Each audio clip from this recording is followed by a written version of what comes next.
नांदेड़ की रणभूमि में भले ही मुकाबला बीजेपी और कांग्रेस के उम्मीदवार के बीच में हो, लेकिन यहां पर असली परीक्षा अशोक चव्हाण की है। अपनी प्रतिष्ठा बचाने के लिए चव्हाण परिवार ने पूरी ताकत झोंक दी है। बीजेपी ने भी नांदेड़ में कांग्रेस को नतमस्तक करने के लिए अपने दिग्गज नेताओं की फौज को उतार दिया है। इस सीट पर मराठाओं का गुस्सा किसका खेल बिगाड़ेगा, दलित और मुस्लिम मतदाता किसके तारणहार बनेंगे, ऐसे कई सवालों का जवाब हम तलाशने की कोशिश करेंगे नांदेड़ के मतदाताओं के नजरिए से।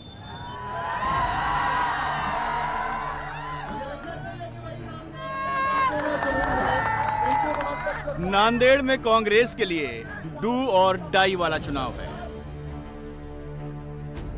अशोक चव्हाण के बीजेपी में जाने से कांग्रेस तिलमिलाई हुई है। उसने प्रचार में पूरी ताकत झोंक दी है। पूरा फोकस मुस्लिम वोट बैंक पर है। शायर और कांग्रेस के राज्यसभा सांसद इमरान प्रताप गढ़ी नांदेड़ के मुस्लिम बाहुल्य इलाकों में कैंप कर रहे हैं। आंधियों को जरा खबर कर दो, शेर वापस पलट गया, शेर वापस पलट के आया है। इलेक्शन सिर्फ वोट देने का नाम नहीं है, सपोर्ट देने का भी नाम है, हौसला देने का भी नाम है। अपने जो कैंडिडेट है इन्हें हौसला दीजिए, इनका समर्थन करिए। एक एक आदमी ऐसा इस इलेक्शन को लड़े जैसे खुद चुनाव में खड़ा हो। इमरान प्रताप गढ़ी शायरी से जोश भर रहे हैं और मोदी पर निशाना साध रहे हैं। कहाँ सोया है चौकीदार, कहाँ सोया है चौकीदार। गैस सिलेंडर की कीमत भी 1000 के पार, कहाँ सोया है चौकीदार, कहाँ सोया है चौकीदार। रेल बिक गई, तेल बिक गया, बिका हवाई अड्डा, सब कुछ बिकता देख के खुश है अपने जेपी नड्डा। जनता महंगाई की मारी करती हाहाकार, कहाँ सोया है चौकीदार, कहाँ सोया है चौकीदार। नांदेड़ लोकसभा में मुस्लिम मतदाता करीब 3.5 लाख हैं, जबकि दलित 2 लाख हैं। कांग्रेस की टेंशन यही है कि कहीं ओवैसी और प्रकाश अंबेडकर मिलकर मुस्लिम वोट हड़प न ले जाएं, इसलिए इमरान प्रताप गढ़ी को मोर्चे पर लगाया है। डराने से डर जाएंगे, मत समझना डराने से डर जाएंगे, अब के सारी हदों से गुजर जाएंगे। मौत के नाम का खौफ देता है क्यों, मौत के नाम का खौफ देता है क्यों। मौत जिस रोज आएगी मर जाएंगे, मत समझना डराने से डर जाएंगे। वक्त का बड़ा पाबंद। इमरान नांदेड़ के मुस्लिम इलाकों में संविधान बचाने और महंगाई बेरोजगारी जैसे मुद्दे पर बीजेपी को घेर रहे हैं। भाजपा ने महाराष्ट्र में नेताओं को तोड़ने की कोशिश की, लोकतंत्र को लूट के सरकार बनाई।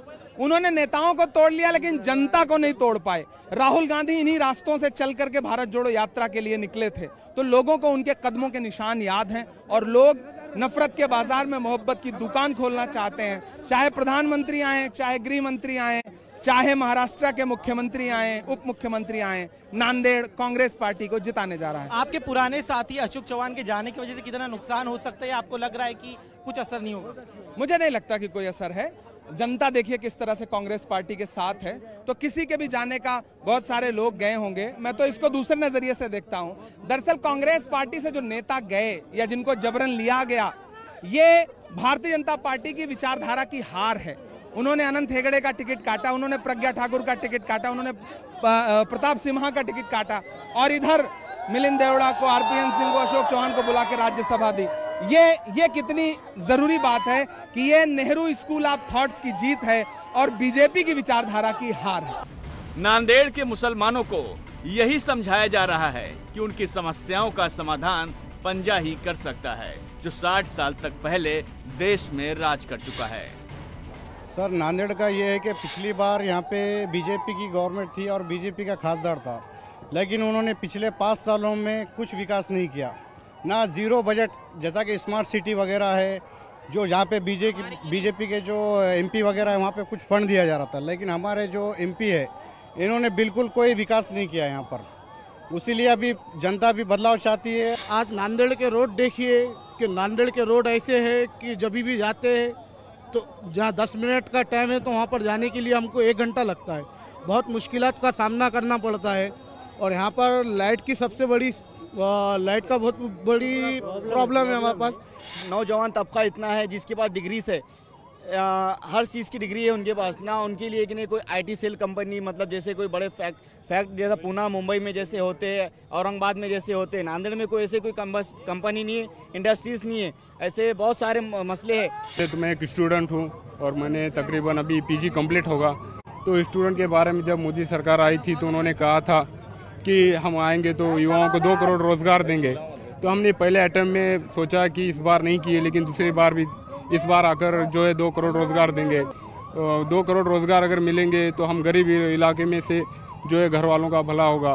लेकिन 2 करोड़ सिर्फ ये जुमले रहे इस सरकार के। हमको गैस कम में चाहिए, हमको पेट्रोल कम में चाहिए, हर चीज़ हमको कम में चाहिए, हर चीज़ महंगी हो चुकी है आज।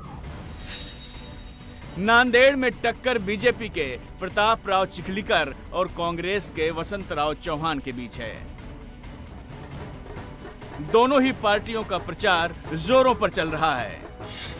नांदेड़ के ग्रामीण इलाकों में क्या माहौल है, जनता के मुद्दे क्या है, ये समझने की हम कोशिश कर रहे हैं। इसी दौरान हमें जानकारी मिली कि नांदेड़ के अरली गांव में बीजेपी के उम्मीदवार प्रताप पाटिल पहुंचे हैं, एक नुक्कड़ सभा ले रहे हैं। यहां हम चलते हैं, समझने की कोशिश करते हैं कि किन मुद्दों को वो जनता के बीच में रख रहे हैं। आपको बता दें, अरली ये जो गांव है, इस गांव की सरपंच ठाकरे सेना के पार्टी के हैं, साथ ही में इस विधानसभा क्षेत्र में विधायक जो है वो कांग्रेस के हैं। ऐसे में इस गढ़ में सेंध लगाने की कोशिश बीजेपी के उम्मीदवार की होगी। नांदेड़ में बीजेपी कैंडिडेट से नाराजगी दिख रही है, लेकिन पब्लिक को मोदी की गारंटी पर भरोसा है। पानी नहीं है हमारी तरफ, पानी रह के उसका यूज नहीं हुआ, उसलिए पानी छोड़ने का हमारा लोहगांव तालाब को उसका काम नहीं पूरा हुआ। सब ठीक है, पूरा कर दिए साहब ने, जल योजना कर दिए साहब ने। कौन से साहब? अपनी ये साहब चिखलीकर साहब, बीजेपी के सांसद। बीजेपी जी उन्हें पूरा कर दिए और वो करने वाले भी है, इनका अच्छा है, प्रभाव भी है, वो कर सकते भी। अभी जैसा ढूंढते, अभी जैसा मतदार को हर डोर पे जा रहे, वैसा ही बाद में से काम करे तो हो नेता है। 5 साल के बाद चिखलीकर साहब यहाँ आए। अब निवडणुकी चाहे पहले नहीं आए 5 साल में, इस बार में चाहे हम उस पर नाराज है चिखलीकर के साहब की। आप क्या चाहते हैं? उन्होंने चुनाव के आए बाद उन्होंने गांव को आना मिलना, 5 साल के बाद उन्होंने अभी एक पहली बार आए, गांव के बाजू में आए, गुजरी को नहीं आए यहाँ पर। कांग्रेस के उम्मीदवार है वसंत राव चौहान, वो आएंगे या फिर ये आएंगे? 4 जून को पता लगाएंगे कौन आएगा तुम्हारे को। यहाँ पास से गोदावरी नदी गुजरती है, गोदावरी नदी का पानी आता है। गोदावरी नदी का पानी आता है ना ये नाले को, बाद में जो नाला है पूरा खेता डूब जाते, खेत वाले को 1 रुपया नहीं आ रहा। तो कोई आपकी सुनवाई करने के लिए यहाँ पर आया है पिछले 5 सालों में किसी भी पार्टी का? नहीं आया, बीजेपी का आया था। क्या होगा इस बार, कांग्रेस जीतेगी या बीजेपी? अभी 4 दिन को पता लगेगा, 28 तारीख को पता लगाएंगे। राशन मिल रहा है सब लोगों को, शौचालय मिला है, गैस कनेक्शन मिला है, पीएम किसान को सम्मान निधि 2000 रुपये मिल रहा है, इसीलिए ठीक है अभी वातावरण। विधायक कोई कांग्रेस पार्टी का रहे, कोई कुछ रहे, इस बार बीजेपी का चिखली कराएंगे। अच्छा, क्यों? काम कर रहे ना देश के लिए, मोदी जी के लिए वोट डाल रहे हम। नांदेड़ में मराठा वोटर करीब 7 लाख और ओबीसी 3 लाख है। नॉर्थ इंडियन और पंजाबी भी इतने ही हैं। बीजेपी पिछली बार यहाँ करीब 40,000 वोट से जीती थी। इस बार बड़े मार्जिन से जीत का दावा कर रही है। जनता आज मोदी जी के साथ में है। मोदी जी को तीसरी बार प्रधानमंत्री लोग बनाना चाहते हैं और एकदम बिल्कुल सही तरीके से काम चल रहा है और बहुत बड़ा रिस्पांस मिल रहा है। इसके साथ ही में जो आपके विरोधी हैं उनका ये कहना है कि 10 साल से आप सांसद थे, आपने उतना विकास नहीं किया नांदेड़ का जितना होना चाहिए था। उनको क्या पता है मैं क्या कर रहा हूँ, वो तो अभी निकले घर से बाहर पहली बार, तो उनका तो काम है कि रूलिंग पार्टी के अपोज में बात करना, मगर पूरी जनता को मालूम है कि मैं 5 साल सांसद था, 2 साल तो कोरोना में गए, 3 साल में नांदेड़ डिस्ट्रिक्ट में जितना काम 25 साल में हुआ नहीं। जो मानो कि नेशनल हाईवे के काम हो, रेल के काम हो और एयरपोर्ट का काम हो, गैस पाइपलाइन का काम हो, जो सेंट्रल गवर्नमेंट के काम होते हैं वो सांसद के तरफ होते हैं, वो मैंने करने का प्रयास किया है और बहुत सारे काम करना है, जिसमें सिंचन का पानी का प्रॉब्लम हो, जैसा लेंडी जैसा प्रोजेक्ट है उसको निधि देना है, नांदेड़ डिस्ट्रिक्ट में एक बड़ी इंडस्ट्रीज लाना है, नांदेड़ सिटी में ओवर ब्रिज बनाना है, मतलब इतना बहुत सारा काम करना है। और मुझे लगता है कि अभी मोदी जी तीसरी बार प्रधानमंत्री बनने के बाद 100% नांदेड़ डिस्ट्रिक्ट बहुत विकास से आगे जाएगा। आपके लिए अमित शाह जी आए, प्रधानमंत्री की भी रैली हुई, विरोधियों का कहना है कि इतने बड़े बड़े नेता जो है वो यहाँ नांदेड़ में आ रहे हैं। देखो, एक ऐसा है पार्टी का ये होता है कि कौन कहाँ जाना है। ये बात सही है कि पहली बार ऐसा हुआ है कि देश के 2 नेता एक जगह आए और मुझे लगता है कि मेरे जैसे छोटे कार्यकर्ता पे आशीर्वाद के रूप से और मेरा भाग्य हो गया वो कि दोनों आ गए और दोनों की भी रैली बड़ी हो गई। आपने मोदी जी की भी देखी होगी, पूरे महाराष्ट्र में सबसे बड़ी रैली मोदी जी की नांदेड़ में हुई है। एक जमाने में बीजेपी उम्मीदवार प्रताप राव चिखलीकर और अशोक चौहान जानी दुश्मन थे, लेकिन अब दोस्त बन गए हैं। अशोक चौहान यहाँ पर बड़ा फैक्टर हैं और उनका सपोर्ट बेस काफी बड़ा है। गांधी खानदान के करीबी रहे अशोक चौहान अब मोदी के मिशन 2047 को अंजाम तक पहुंचाने के लिए नांदेड़ में बीजेपी को बड़ी जीत दिलाने का संकल्प ले चुके हैं। जमीन से क्या रिपोर्ट आ रही है, किस तरह का फीडबैक मिल रहा है आपको? इस सीट तो भाजपा की निश्चित तौर पर चुन के आएगी, मुझे उसमें कोई शंका नहीं है। हम कोशिश कर रहे हैं कि हमारा लीड कितना हो, हम कितने ज़्यादा वोटों से चुनकर आए, ये हमारा सबसे अहम मसला है। चुनाव प्रचार में महाराष्ट्र कांग्रेस के जो नेता है वो कह रहे कि राहुल गांधी के मुश्किल समय में अशोक चौहान ने साथ छोड़ दिया, इसलिए इस बार के नांदेड़ चुनाव में अशोक चौहान को सबक सिखाना है। सिखाइए, इनके हाथ में क्या है, जनता तय करेंगे ना। मेरा फैसला सही था गलत था जो भी है वो फैसला जनता करेगी। नाना पटोले खुद भाजपा में जाकर वापस इधर आए कांग्रेस में, उसे बोले नैतिकता क्या है, नैतिक अधिकार क्या है बात करने का। कांग्रेस की रणनीति छोटी छोटी सभाओं के जरिए लोगों को जोड़ने की है। महाराष्ट्र के नांदेड़ जिले में चुनाव प्रचार आखिरी पड़ाव पर है। आज देगलुरु में कांग्रेस की जनसभा हो रही है। इस जनसभा में क्या माहौल है ये समझने के लिए हम चौक पहुंचे, जहां पर धीरे धीरे कार्यकर्ता जो है वो पहुंच रहे हैं। एक समय था जब ये देगलुरु इलाका कांग्रेस का गढ़ हुआ करता था, लेकिन अशोक चौहान के बीजेपी ज्वाइन करने के बाद अब स्थितियां यहां पर बदल चुकी है। ये सभा स्थल है, इस सभा स्थल में हम चलते हैं, यहाँ क्या माहौल है ये आपको दिखाने की कोशिश करते थे। कांग्रेस को लग रहा है कि भले ही अशोक चौहान साथ छोड़ गए हों, लेकिन मतदाता जो है वो अब भी है उनके साथ जुड़ा हुआ। यही वजह है कि पूरी ताकत जो है वो झोंकी जा रही है यहाँ पर कांग्रेस की तरफ से। नांदेड़ के देगलुरु तालुका में कांग्रेस की जनसभा में भीड़ देखकर अंदाजा लगा सकते हैं कि कौन उनके साथ है। अब तो अशोक चौहान पाला बदल गए हैं, तब भी जमीन पे स्थिति क्या है? नहीं, जमीन पे स्थिति वही है जो पहले थी, आज भी वही है। पहले जो थी 2014 में जो थी वही स्थिति आज भी है।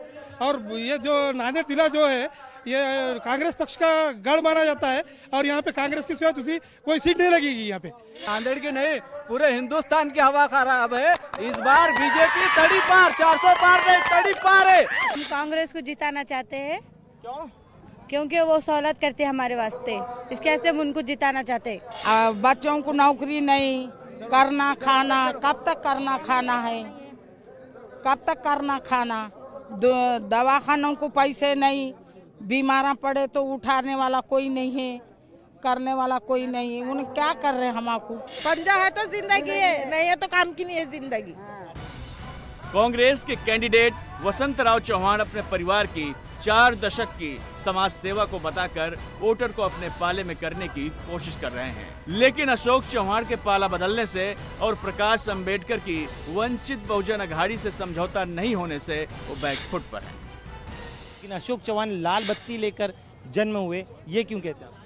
कैसा है, उनके पिताजी ये महाराष्ट्र के देश के नेता थे, कुछ दिन छोड़े तो ये महाराष्ट्र में उनकी सत्ता थी, बहुत सी काल उन्होंने मिनिस्ट्री, मुख्यमंत्री, सेंट्रल गवर्नमेंट में मंत्री, अब उस टाइम उनका जन्म हुआ है, इस वास्ते हम बोलते हैं लाल बत्ती में जन्म हुआ है। बराबर है, सही बात है, वो लाल बत्ती वाला है ना, उनको बत्ती होना बोले को तो सत्ता आज नहीं है, तो कांग्रेस छोड़ के क्यों गए, ये मुद्दा सवाल है। जो भी कांग्रेस का सच्चा कार्यकर्ता है वो बोल रहा है अशोक चौहान गया तो क्या होगा, हम कांग्रेस ही कार्यकर्ते, हम जगह पे है, हम तुम्हारे साथ रहेंगे। मराठा आरक्षण कितना बड़ा रोल प्ले करने वाला है इस चुनाव में, क्योंकि कई जगहों पर हम देख रहे हैं अशोक चौहान का विरोध हो रहा है।